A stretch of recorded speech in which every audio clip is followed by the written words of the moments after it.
So what does an emotionally intelligent workplace look like? Well, it's professionals with high EI.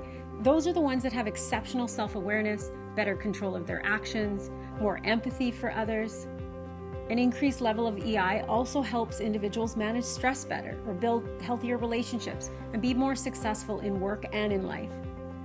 A leader with high emotional intelligence builds mutually and beneficial, nurturing relationships based on trust and compassion. And those who lead with EI show humility in their actions. They admit publicly when they make a mistake. They ask for input and help. They give specific praise and constructive feedback to their teams so that they can grow and develop, and are always open to feedback on how they can be better as leaders. To be an emotionally intelligent leader, you don't have to be perfect, but you do need to start to recognize, understand, and learn how your internal emotions can influence your external results. But how do you do that? By being courageous enough to explore and share what lies beneath your surface so that others will feel safe to do the same. So let me give you an example. I had a client named Andre. He was the VP of Finance and Operations, and he was being considered to be the CEO of an organization. Well, let me tell you, Andre was very stoic, almost like a robot, and no one knew what he was feeling. And in fact, it made the board really question whether he was the right man for the job.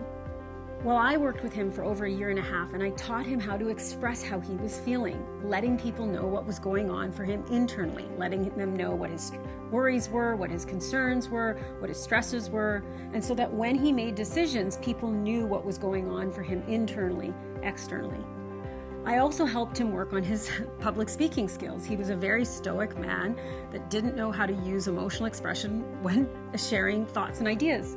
Now, in his role as VP of Finance and Operations, that worked fine for him. He didn't have to share his feelings. But if he was being considered for the CEO, he had to be a visionary so that he could share what he was passionate about and to inspire others to exceed their goals.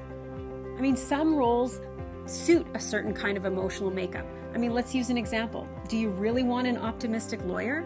Probably not. I want my lawyer to look at all angles and not think just optimistically, or else she might avoid some risks. So in his case, he was the VP of Finance and Operations. It worked well with him to sort of keep his cards close to his chest.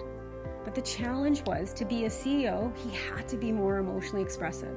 So for a year and a half, we worked together, and I'm happy to report not only did he get the CEO role, but his company for 3 years in a row has been awarded the top employer of the region.